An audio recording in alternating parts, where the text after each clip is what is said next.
Procedure of revenue officer and revenue code, ठीक है ना। अध्याय 4 revenue officer and revenue code की प्रक्रिया, प्रोसीजर की बातचीत करते हैं।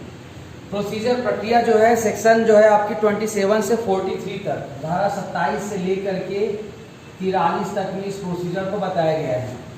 इसमें भी इस, चूंकि ध्यान रखिएगा ऑब्जेक्टिव पॉइंट ऑफ व्यू से ये भी चैप्टर महत्वपूर्ण है, तो इसको भी आप एक चार्ट बना लीजिए, थोड़ा समझने में आसान हो जाएगा, ठीक है ना। तो देखिए, जांच प्रवेश संबंधी, जांच प्रवेश संबंधी शक्ति, power related inquiry and enter, power related inquiry and enter section 27 और 28 में बातचीत करता है। दूसरा है अंतरण की शक्ति, पावर ऑफ ट्रांसफर सेक्शन 29, 30 में पावर ऑफ ट्रांसफर की बातचीत करता है, ठीक है ना।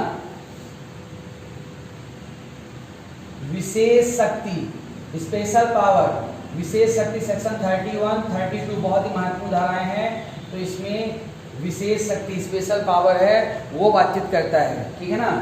अगला है सुनवाई संबंधी शक्ति, पावर रिलेटेड हियरिंग, सुनवाई संबंधी जो शक्तियां हैं वो सेक्शन 33 से लेकर के 38 तक में, सॉरी 37 तक में, 33 से 37 तक में सुनवाई संबंधी शक्ति की बातचीत करता है। और अन्य शक्तियां, अदर पावर्स की जो बातचीत करते हैं, शक्ति, ये मैंने केवल पावर शब्द यूज किया है, लेकिन इसको शक्ति एवं प्रक्रिया, ठीक है ना, क्योंकि प्रक्रिया ऊपर तो शक्ति एवं प्रक्रिया, प्रक्रिया, ठीक है ना। तो जांच प्रवेश संबंधी प्रक्रिया, सॉरी मैंने ये शक्ति शब्द यूज किया है, सभी जगह आप प्रक्रिया शब्द यूज करेंगे, प्रक्रिया, प्रोसीजर। तो पावर प्लस प्रोसीजर दोनों लिख लो, दोनों गलत नहीं होगा, पावर या प्रोसीजर, प्रक्रिया, ठीक है ना। शक्ति और प्रक्रिया, शक्ति प्रक्रिया, शक्ति प्रक्रिया, तो ये 38 से 43। तो इस प्रकार से आपका ये चार्ट हो गया, ठीक है ना। शक्ति प्रक्रिया, पावर और प्रोसीजर दोनों की बातचीत यहाँ पर करता है, ठीक है ना। अब देखो सेक्शन 27 की बातचीत करते हैं। तो सेक्शन 27 जांच करने के लिए स्थान, सेक्शन 27 क्या कहता है, जांच करने के लिए स्थान, ठीक है ना। प्लेस फॉर होल्डिंग इंक्वायरी, तो जांच करने के लिए स्थान की बातचीत करता है। देखो कि समस्त राजस्व अधिकारी जांच या सुनवाई, इंक्वायरी एंड हियरिंग अपने स्थानीय अधिकारिता के अंदर करेंगे, यानी जो उनकी लोकल जुडिक्शन है, ठीक है ना। Inquiry and hearing within local jurisdiction, तो all revenue officer local jurisdiction के अंदर जांच करेंगे और अपनी सुनवाई करेंगे। तहसीलदार तहसील के बाहर नहीं जाएगा, ठीक है ना, कलेक्टर जिले के बाहर नहीं जाएगा, आयुक्त संभाग के बाहर नहीं जाएगा। लेकिन एसडीओ के लिए थोड़ी सी कहानी अलग है। एसडीओ जो होता है basically sub division, sub division क्या होता है, किसी जिले को कई पार्ट में जब बांट दिया जाता है तो डिवीजन में पार्ट कर दिया जाता है जिले को, तो सब डिवीजन बना दिया जाता है।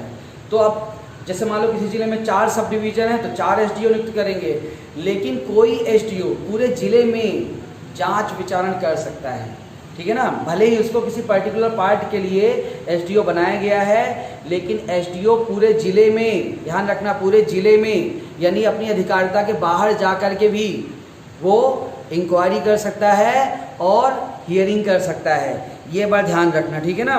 तो जिले के अंदर कहीं भी कर सकता है, यानी अपनी सब डिवीजन जो अधिकारिता है उसके बाहर निकल सकता है, जिले तक सीमित रह सकता है एसडीओ। बाकी सभी रेवेन्यू ऑफिसर अपनी जो लोकल लिमिट है, स्थानीय अधिकारिता है, लोकल जुरिडिक्शन है, उसके बाहर नहीं जाएंगे, ये धारा 27 कहता है, ये याद रखना। क्लियर कहानी। दूसरी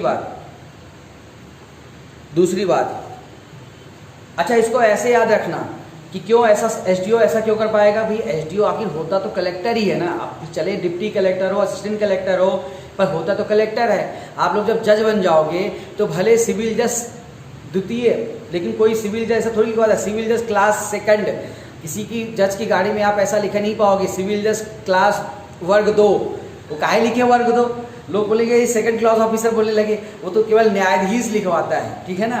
तो वही कहानी भी कलेक्टर है ना, तो वो डिप्टी कलेक्टर, असिस्टेंट कलेक्टर और आपका जॉइंट कलेक्टर को तो ही एसडीओ बनाया जाता है, तो उसको पूरे जिले में पावर दे दी गई है, ऐसे याद रखो, ठीक है ना। क्लियर कहानी। तो ये है सेक्शन 27। 28 में power to enter upon the survey land. तो धारा 28 में किसी भूमि पर प्रवेश करने संबंधी 4 शक्तियां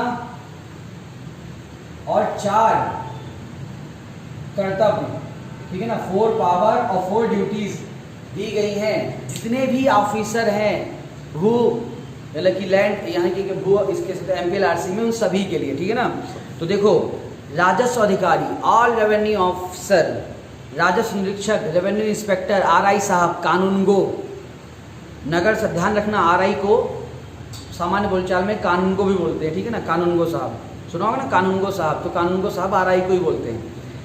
नगर सर्वेक्षक, पटवारी और जितने भी सर्वेंट वगैरह होते हैं MPLRC के तहत जो नियुक्त किए जाते हैं, वो 4 इनकी शक्ति होती है। कौन कौन शक्ति होती है? पहला प्रवेश करने की, ठीक है ना, प्रवेश करने की, सीमांकन, प्रवेश, वैसे प्रवेश सीमा, एक एक शब्द में याद रखो, प्रवेश, सीमांकन, सर्वेक्षण, प्रवेश, सीमांकन, सर्वेक्षण या अन्य आवश्यक कार्य, ठीक है ना। तो 4 प्रवेश कर सकते हैं, to enter, power to enter, power to demarcation, power to survey and any other important act, ठीक है ना। तो कोई अन्य आवश्यक कार्य है तो ये 4 शक्तियों का उपयोग कर सकते हैं, लेकिन 4 दायित्व तो हैं। पहला क्या है? आवश्यकता, आवश्यकता से अधिक नुकसानी नहीं करना, ठीक है ना, आवश्यकता से अधिक नुकसानी नहीं करना, ठीक है ना। तो no more damage then may be required, ठीक है ना, for the performing their duties. No more damage, no more damage, अधिक नुकसानी नहीं करना, ऐसा सिंपल सा लिख सकते हो, अधिक नुकसानी नहीं, नो मोर डैमेज, पहली ड्यूटी नो मोर डैमेज। अब जैसे किसी खेत में फसल खड़ी हुई है, अब कोई राजस्व बोलता है हम नपाई करेंगे, नपती करेंगे, सीमांकन करेंगे, डिमार्केशन करेंगे, तो इसका मतलब ये नहीं कि पूरी खेत की फसल खराब कर देगा। जहाँ जहाँ से नामांकन के लिए फसल खराब करने की जरूरत है केवल वही करेगा, पूरी फसल को खराब नहीं करेगा। तो नो मोर डैमेज, आवश्यकता से अधिक नुकसानी नहीं करेगा। दूसरा क्या कहता है कि किसी भी संपत्ति पे यदि प्रवेश कर रहा है तो विद परमिशन ऑफ, आपको विद परमिशन ऑफ होल्डर, ठीक है ना। तो वहाँ पे उसको ऑक्युपायर है जो है, तो कंसेंट ऑफ ऑक्युपायर, कंसेंट ऑफ ऑक्युपायर यानी कि जो अधिभोगी है उसकी सहमत से प्रवेश करेगा। दूसरा कि जाने के पहले मतलब जाने से, तीसरा कहता है 24 घंटे पहले उसको सूचना देगा। तो तीसरी उसका कर्तव्य क्या बोलता है कि नोटिस विदिन 24 आवर, 24 घंटे पहले सूचना देगा, नोटिस विदिन 24 आवर, उसके बाद ही वो वहाँ पर जाएगा। और चौथा कहता है कि धार्मिक या सामाजिक भावनाओं का ध्यान रखेगा, यानी कि टू केयर देयर मतलब कह सकते हो कि making such entry due regards the self paid to the social religious sentimental of occupier, उसकी सामाजिक धार्मिक भावनाओं का ध्यान रखेगा। अब बता दो कि हम सर्वेक्षण करने आ रहे हैं, साहब हमारे घर में बेटी की शादी है, साहब आज त्यौहार है हमारा, तो उसकी मतलब सामाजिक और धार्मिक कार्यों को आप डिस्टर्ब नहीं करोगे, ठीक है ना। हमारी कुल देवता की पूजा है आज, अब भैया उस दिन बोले नहीं हम तुम करो कि ना करो हमसे मतलब नहीं है, हम तो आज आ रहे हैं, तो ऐसे नहीं कर सकते भाई साहब, ठीक है ना। क्लियर कहानी। ये सेक्शन 28 में 4 शक्तियाँ 4 कर्तव्य, क्लियर कहानी। धारा 28 में अब आते हैं मामले को अंतरण करने की शक्ति। तो देखो अंतरण करने की जो शक्ति है धारा 29 और 30 में अंतरण करने की शक्ति बताई गई, ठीक है ना।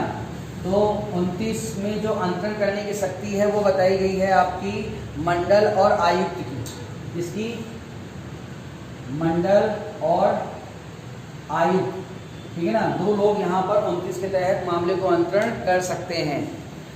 तो न्याय के उद्देश्य के लिए धारा 29 में अंतरण किस लिए किया जाता है? फॉर एंड ऑफ जस्टिस, न्याय के उद्देश्य के लिए। Any particular case for end of justice, किसी विशिष्ट मामले को न्याय के उद्देश्य के लिए, किसी विशिष्ट मामले को न्याय के उद्देश्य के लिए मंडल, बोर्ड, किसी राज्य के, बोर्ड क्या कर सकता है? किसी राज्य के एक राजस्व अधिकारी से लेकर के उसी राज्य के अंतर्गत दूसरे राजस्व अधिकारी को दे सकता है। ठीक है ना, तो मंडल चूंकि पूरे राज्य का कंट्रोल करता है, तो किसी भी, जैसे इंदौर से मामला लेकर के वो रीवा दे सकता है, रीवा से मामला लेकर के वो सागर दे सकता है, सागर से मामला दे करके वो होशंगाबाद दे सकता है, यानी कहीं से कहीं भी जो है तो मामले को ट्रांसफ़र कर सकता है।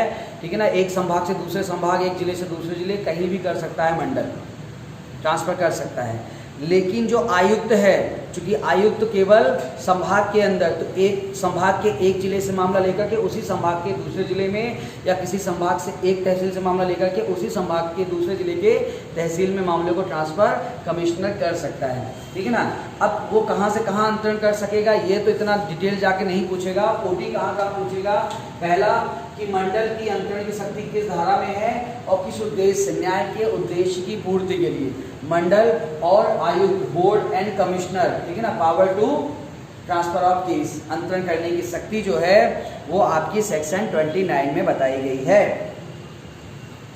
ठीक है ना, और अगला है आपका कलेक्टर या एसडीओ। तो धारा 30 में है आपका कलेक्टर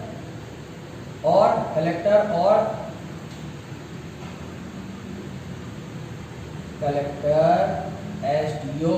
ठीक है ना, तो कलेक्टर और एसडीओ यहाँ पर ये भी ट्रांसफर कर सकते हैं, अंतरण कर सकते हैं। तो सिंपल सी बात है, अपने अधीनस्थ अधिकारिता, सबऑर्डिनेट ऑफ जो जुडिक्शन है, तो एक अधिकारी से मामला दूसरे अधिकारी को दे सकते हैं। ठीक है ना, पहला चीज़, या तो जैसे कोई कलेक्टर कर रहा है तो एक जो है तो एसडीओ से मामला लेकर दूसरे को दे देगा, एक तहसीलदार से दूसरे को दे देगा, ये कर सकता है। दूसरी चीज़ कहता है कि या तो कलेक्टर या एसडीओ किसी भी सॉवरेन ऑफिसर से मामला विड्रॉल कर लेंगे, उठा लेंगे, उसको स्वयं डिस्पोज कर देंगे, स्वयं उसका निपटारा करेंगे। ठीक है ना, दूसरा कहता है, ठीक है ना, और या फिर ऐसा भी कर सकते हैं कि कलेक्टर एसडीओ अपने पास से कोई मामला, यानी कि कलेक्टर एसडीओ के पास कोई मामला है, अपने पास से कोई मामला उठा करके अपने सबऑर्डिनेट को दे सकते हैं, भाई देख तू इसको सुनने के लिए सक्षम है, इसका निपटारा तू कर दे। ठीक है ना, तो अपने पास से मामला उठा करके अपने अधीनस्थ को दे सकते हैं, एक अधीनस्थ के पास से मामला उठा के दूसरे को दे सकते हैं, और उसके पास से मामला लेकर के स्वयं सुन सकते हैं। तो ये 3 शक्तियाँ यहाँ पर कहता है। ठीक है ना, क्लियर कहानी? तो ये है आपकी सेक्शन 30 धारा 30। ठीक, पल्ले पढ़ रही है बातें? अरे बोलो तो सही, पल्ले पढ़ रही हैं कि नहीं? ओके, चलिए तो आगे बढ़ते हैं। विशेष शक्तियाँ, बहुत ही महत्वपूर्ण पार्ट है भाई विशेष शक्तियों का। तो सेक्शन 31 धारा 31 स्पेशल पावर, विशेष शक्तियाँ। तो सेक्शन 31 में बेसिकली बोलता है कि जो जितने भी मंडल या राजस्व अधिकारी हैं उनको न्यायालय की स्थिति प्रदान करना। ठीक है ना, तो यहाँ पे हेडिंग देखो, confer of status of court board revenue officer. तो मंडल या राजस्व अधिकारियों को न्यायालय की स्थिति प्रदान करना। तो न्यायालय की स्थिति प्रदान करने के संबंध में सेक्शन 31 बातचीत करती है, यानी कि इनको राजस्व न्यायालय, रेवेन्यू कोर्ट का स्टेटस दिया जाता है। अब यहाँ पर प्रश्न निकल के आता है कि डेफिनेशन ऑफ रेवेन्यू कोर्ट, राजस्व न्यायालय की परिभाषा कहाँ दी गई? बहुत बढ़िया, CPC section 5 clause 2, CPC section 5(2), ठीक है ना। तो वहां पर राजस्व न्यायालय की परिभाषा दी गई है। क्या परिभाषा है? कि कृषि प्रयोजन के लिए, हाँ बताओ कौन बता रहा है? मंजू बता रही हो?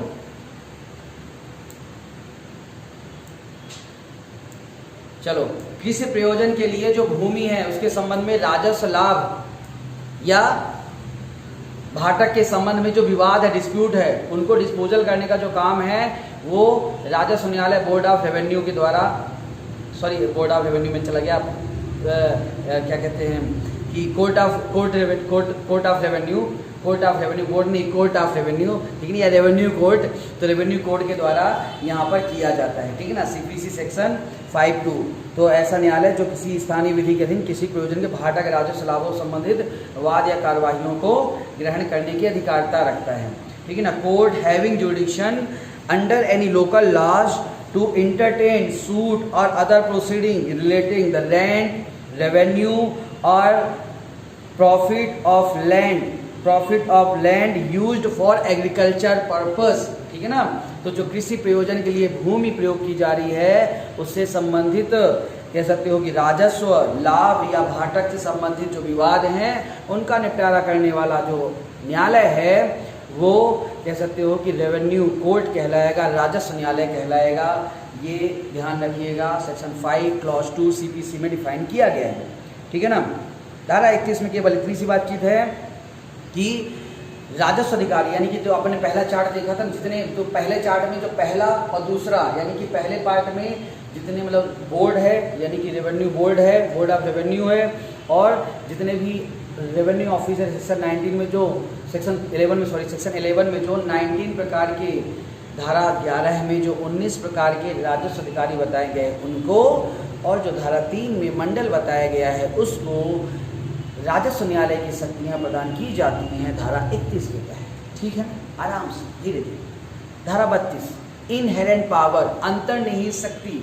तो जितने भी जो भी राजस्व न्यायालय के तौर पर काम करेगा उसके पास अंतर्निहित शक्ति है, इनहेरेंट पावर है।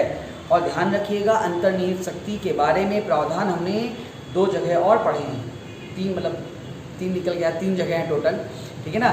तो CPC में कहाँ पढ़ा है? 151 सेक्शन 151। CPC में अंतर्निहित शक्ति किसको मिलती है? All civil courts. CRPC में कहाँ पढ़ा है? 482। वहाँ पर किसको मिलती है इनहेरेंट पावर? हाई कोर्ट को, ठीक है ना। और MPLRC में कहाँ पढ़ रहे हैं? सेक्शन 32। और यहाँ पे किसको मिलती है? ऑल रेवेन्यू कोर्ट, सभी राजस्व न्यायालयों को। और तीनों जगह आप देखोगे कि इनहेरेंट पावर का जो पर्पस है, पर्पस ऑफ इनहेरेंट पावर, तो वो आपको 2 ही मिलेगा। कौन कौन सा? फॉर एंड ऑफ जस्टिस, न्याय के उद्देश्य की प्राप्ति के लिए अंतर्निहित शक्ति का प्रयोग किया जाता है, और for to prevent the abuse of procedure of court, यानी न्यायालय की प्रक्रिया के दुरुपयोग को रोकने के लिए अंतर्निहित शक्ति का प्रयोग किया जाता है। तो इस प्रकार से अंतर्निहित शक्ति का प्रयोग यहाँ पर किया जाता है। तो सुनवाई संबंधी शक्ति की बातचीत करते हैं। सेक्शन 33 से लेकर के 37 सुनवाई संबंधी जो शक्तियाँ हैं वो सेक्शन 33 से लेकर के 37 तक में बताई गई हैं। सेक्शन 33 क्या कहता है? सेक्शन 33 कहता है कि व्यक्तियों को हाजिर होने और पेश करने की शक्ति, power the revenue officer to require attendance of persons and production of documents and to receive evidence, ठीक है ना। तो यहाँ पर क्या कहता है कि इसी CPC, अब देखो CPC की धारा 132 और 133 के प्रावधानों के तहत according to provision section 132, 133 CPC, ठीक है ना। 132 में कहता है कि किसी भी स्त्री को पर्सनल अपीयरेंस से, व्यक्तित्व उपस्थिति से छूट, डिस्पेंस, एग्जम्पशन दिया जा सकता है, और 133 कहता है कि कोई राष्ट्रपति है, राज्यपाल है, मंत्री है, ठीक ना, कोई चाहे केंद्र का हो या राज्य का हो, या कोई भी न्यायाधीश है, जज, सुप्रीम कोर्ट, हाई कोर्ट का, या कोई राष्ट्र प्रमुख है, उन सभी को पर्सनल अपीयरेंस से एग्जम्पशन मिलेगा, छूट मिलेगा, ये 133 कहता है, यानी उनको आप न्यायालय में नहीं बुलाओगे। और इसके अलावा कि किस व्यक्ति को न्यायालय में बुलाना है कि नहीं बुलाना है, इसके संबंध में नियम सेक्शन 258 के तहत बनाए जाएंगे, यानी MPLRC की धारा 258 के तहत नियम बनाए जाएंगे। तो यहाँ पर किसको बुलाया जा सकता है? तो देखो तब बुलाया जाएगा किसी व्यक्ति को, एक कहता है जब वो नायब तहसीलदार की स्थानीय अधिकारिता के अंदर रहता हो, ठीक है ना, with in the tehsil, if the revenue acting the revenue court the नायब तहसीलदार, यानी कि नायब तहसीलदार, कार्य करने वाले नायब तहसीलदार की स्थानीय अधिकारिताओं के भीतर निवास करता हो तो उसको बुला सकते हैं। दूसरा कहता है कि यदि वो न्यायालय की सीमाओं से बाहर रहता है किंतु 50 मील के अंदर रहता है, यदि बाहर है लेकिन 50 मील तक के अंदर है, तो उसको बुलाया जा सकता है। और सेम कहानी 200 मील तक में है तो 5-6 पार्ट में यदि पब्लिक ट्रांसपोर्ट अवेलेबल है तो उसको न्यायालय में बुलाया जा सकता है। ऐसा प्रावधान हमने सीपीसी में कहाँ पढ़ा है? ऑर्डर 5 रूल 4, ठीक है ना, ऑर्डर 5 रूल 4 में हमने पढ़ा है, ठीक है ना। और साक्षी के लिए ऐसा प्रावधान हमने कहाँ पढ़ा था? ऑर्डर 16 रूल 19, ठीक है ना। तो साक्षी 100 किलोमीटर के अंदर या 500 किलोमीटर, और जो प्रतिवादी है वो 50 मील और 200 मील, ठीक है ना, ये ध्यान रखना। चलिए, तो ये इसके बाद यहाँ पर कुछ भी नहीं है, ज़्यादा परेशान होने वाली बातचीत, इतना ध्यान रखना। तो क्यों बुलाया जाएगा? बुलाने का उद्देश्य भी देख लो। 3 उद्देश्य के लिए किसी व्यक्ति को बुलाया जाता है। पहला, जांच मामले में साक्ष्य लेने के लिए, ठीक है ना, to give evidence any inquiry and trial, जांच और मामले में इंक्वायरी इन केस। दूसरा कहता है कि समन जारी जिसको परीक्षा के लिए फॉर द एग्जामिनेशन, ठीक है ना, तो परीक्षा के लिए या दस्तावेज पेश करने के लिए। तो यहाँ पर वही है कि जांच मामले के साक्ष्य के लिए, परीक्षा के लिए या कोई दस्तावेज पेश करने के लिए। तो 3 चीज़ों के लिए यहाँ पर इस धारा के तहत समन निकाला जाता है, ठीक है ना, धारा 33 के तहत। अब देखो, धारा 33 के तहत समन निकाला गया किसी व्यक्ति को कि भाई आपको आना है, और धारा 33 के तहत निकाले गए समन का कोई व्यक्ति पालन नहीं करता है तो उसको विवश किया जा सकता है, हाजिर होने के लिए कंपेल किया जा सकता है धारा 34 के तहत, ठीक है ना, कंपेलिंग अटेंडेंस ऑफ विटनेसेस। तो धारा 33 के दिन समन जारी किया जाता है तो धारा 34 में उसको विवश किया जा सकता है गिरफ्तारी वारंट जारी करके, पहला। दूसरा, उपसंजात के लिए प्रतिभूति लेकर के, तो issue the available warrant, order him to furnish security for appearance. और तीसरा कहता है कि उसके ऊपर इम्पोज यानी कि फाइन इम्पोज करके जो 1000 रुपये तक का फाइन होगा, ठीक है ना, 1000 तक का फाइन होगा। सीपीसी की धारा 32 में फाइन कितने तक का होगा? 5000 तक का, ठीक है ना। और यहाँ पर ये फाइन होगा 1000 रुपये तक का। ये यहाँ पर सेक्शन 34 आप ध्यान रखिएगा। देन अगली बातचीत करते हैं section 35, hearing in the absence of party. पक्षकारों की अनुपस्थिति में भी सुनवाई हो सकती है, hearing in the absence of party. तो राजस्व अधिकारी जो मामले की कार्यवाही कर रहा है उसको यदि लगता है कि पक्षकार उपस्थित नहीं है, द पार्टी नॉट अपीयर, और पक्षकार उपस्थित नहीं है लेकिन उसको प्रॉपर सम्यक रूप से समन जा चुका था, ड्यूली समन सर्व हो चुका था, लेकिन उसके बावजूद भी पार्टी कोर्ट में उपस्थित नहीं है, तो ऐसे सर्कमस्टांसेस में यहाँ पर वो क्या कर सकता है कि या तो एक्स पार्टी सुन सकता है, ठीक है ना, या फिर उसको खारिज कर सकता है। तो यहाँ पर वही है कि यदि मान लो कि आवेदक उपस्थित है, यानी कि आवेदक एप्लीकांट उपस्थित है और रिस्पोंडेंट प्रत्याशी उपस्थित नहीं है, तो एक्स पार्टी सुनेगा।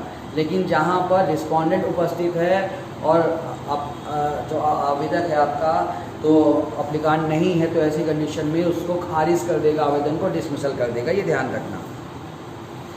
अब यहाँ पर मान लीजिए कि कोई भी आदेश को खारिज कर दिया गया, यानी कि मान लो कि एक्स पार्टी सुन लिया गया, खारिज कर दिया गया, ठीक है ना, एक्स पार्टी सुन लिया गया या खारिज कर दिया, दोनों में से कोई भी आदेश कर दिया गया, एक्स पार्टी सुन लिया गया, एक पक्षीय आदेश कर दिया गया, या फिर उसको डिसमिसल कर दिया गया, खारिज कर दिया गया, तो उसको सेटिसाइड अपास्त करने के लिए पक्षकार आवेदन कितने समय के अंदर करेंगे।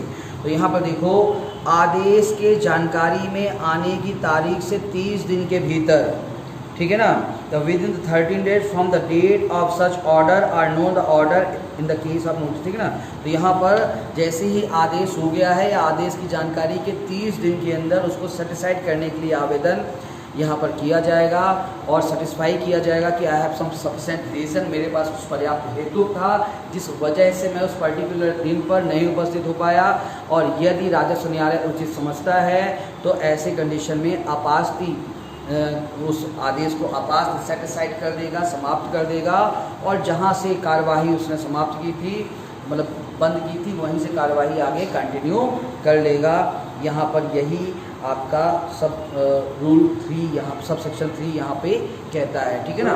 ये है आदेश दिनांक से होता है, आदेश जानकारी से जानकारी दूसरा बात। हाँ, तो देखो, आदेश दिनांक या आदेश जानकारी से 30 दिन।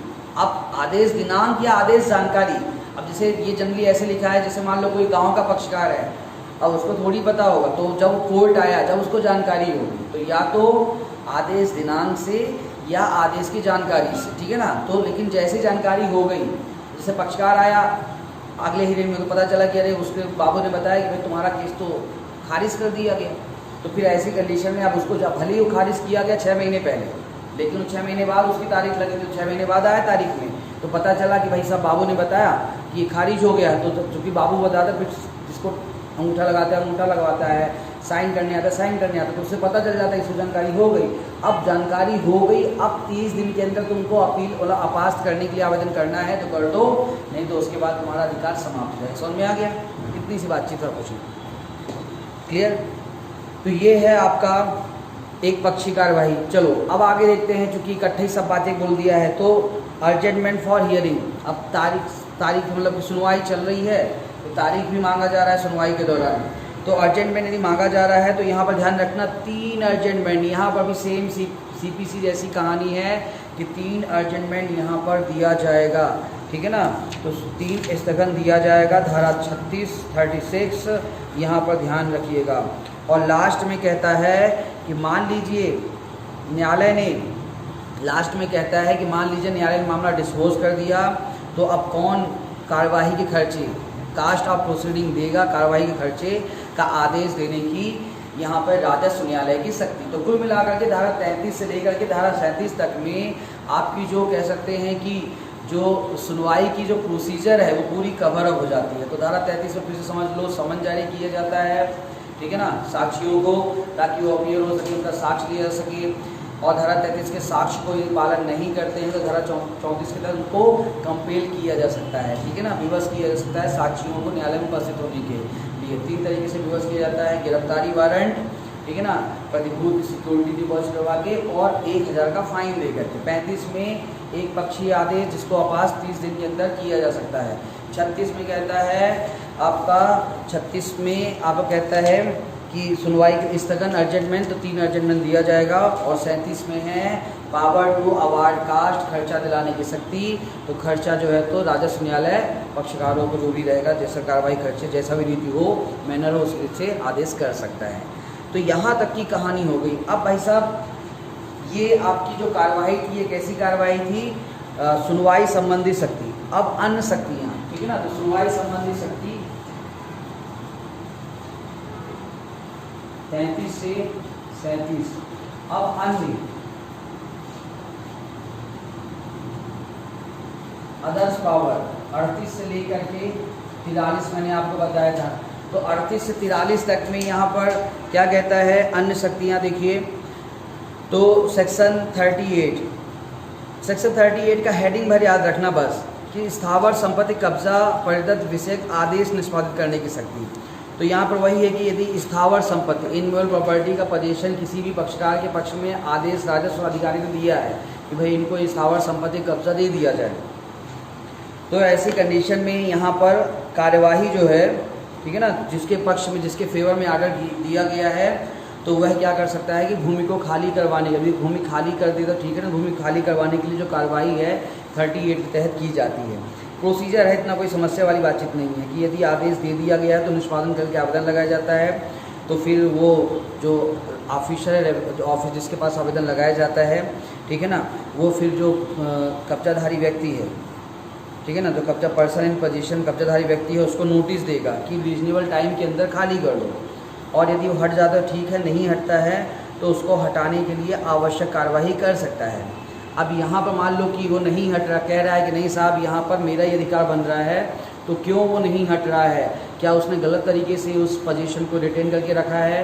तो इसके लिए जो कह सकते हैं कि राजस्व अधिकारी जिसको आवेदन किया जाता है एग्जीक्यूशन का, तो वह समरी ट्रायल संक्षिप्त जांच कर सकता है, और संक्षिप्त जांच करने के बाद उस जगह से उस व्यक्ति को हटा सकता है, और लीगल पर्सन को, विधिक व्यक्ति को, या जो एंटाइटल है, जो कह सकते हो कि हितबद्ध व्यक्ति है, उसको कब्जा दिलवा सकता है। इतनी बात सेक्शन 38 में याद रखना, ठीक है ना। 38 के बाद जो अगली धारा है काम की, वह है 42। सब छोड़ दो, कोई मतलब नहीं है। अगली धारा काम की है 42, ठीक है ना। 42 वही कहानी है कि order of revenue officer when reversible by reason of errors और इनरेगुलरिटीज़, यानी कि गलती, लोप या अनियमितता के कारण, ठीक है ना, गलती, लोप या अनियमितता, ये लैंग्वेज आपको हर जगह मिलेगी। CRPC आपको याद होगा, हमने पढ़ा था 462, 63, 64, 65 में ऐसी लैंग्वेज, ठीक है ना। CPC में भी हमने पढ़ा था, CPC में भी हमने पढ़ा था, और यहाँ भी हम देख रहे हैं। तो यहाँ पर भी देखो तो वही कहता है कि यदि unless such errors omission irregularities has in the fact occasion the failure of justice, यानी कि यदि किसी प्रकार के इरेगुलरिटी से, ओमिशन से या एक्ट से न्याय विफल होता है, फेलियर ऑफ जस्टिस हो रहा है, तो ही उसको रिवर्स किया जाएगा, नहीं तो नहीं किया जाएगा। ये है सेक्शन 42। और सेक्शन 43 के साथ आप लिख सकते हो CPC सेक्शन 5 क्लॉज 1, ठीक है ना। तो बेसिकली 43 यही कहती है, देखो जैसा हेडिंग में लिखा है वही पढ़ लो, कि इस संहिता किसी अव्यक्त उपबंध के ना होने की दशा में CPC लागू होना, ठीक है ना।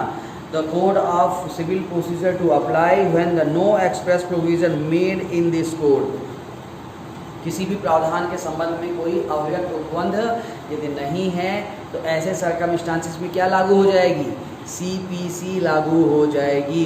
तो ये है आपकी ये पर्टिकुलर सेक्शन।